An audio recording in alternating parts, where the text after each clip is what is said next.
One little drop of falling rain, one little chance to try again. One little bird who makes it home every now and again.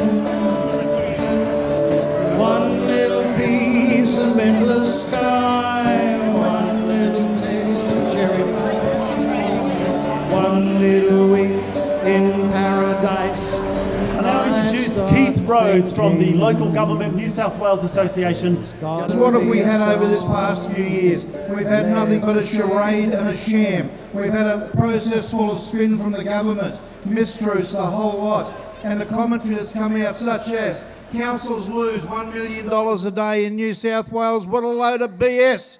It's been proven. The simple fact it's been proven, when you do your books for a company on a year, you actually add up your surpluses, then you take away your deficits. In this case, the government added up the deficits and forgot to take away the surpluses. That's how they got their figure.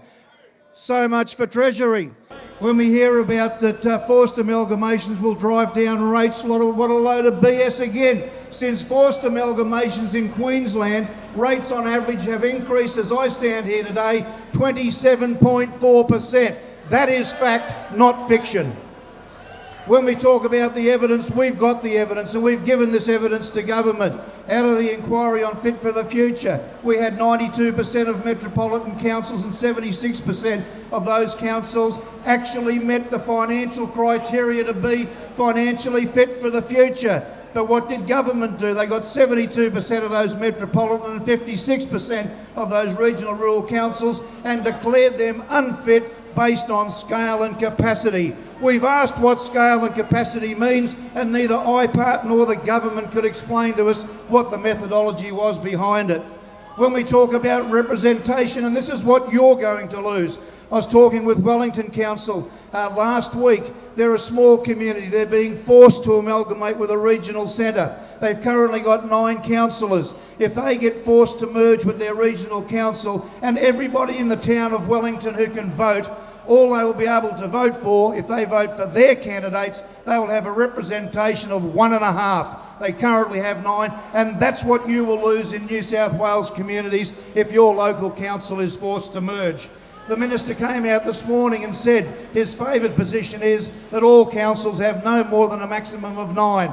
You go and ask the community of Blacktown, our biggest by population local government area in New South Wales, the job that those representatives, those councillors have to do now based on the population they serve. It'll be physically impossible to get representation. At the moment, local government is the only level of government where you can talk to your local councillor, see them in the supermarket, down the street, at the sporting event on the weekend. Try and do that with your state MP or your federal MP. It's pretty damn hard. What do we do when we find the City of Sydney? They meet all the criteria. So at the 13th hour, they bring in a new criteria called, you've got to be fit for the future for a global city. More BS, and it just shows what the government is trying to do. Representations about your councillors talking with you. The government has not listened to what we're saying, and what we're saying to you is they might have Fit for the Future. We have our slogan that we've had, including all of our Fs, and that is fix the funding first. Don't forget to fill in your sheets. Use those famous words from Michelle Payne after the Melbourne Cup if you so wish. Put them in there and the volunteers will collect them. Stay united and we'll continue to fight this process.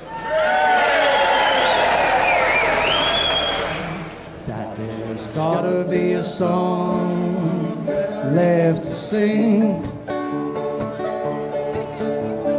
Everybody kind of thought of everything. One little note ain't been used. One little word ain't been abused 1,000 times in 1,000 rhymes.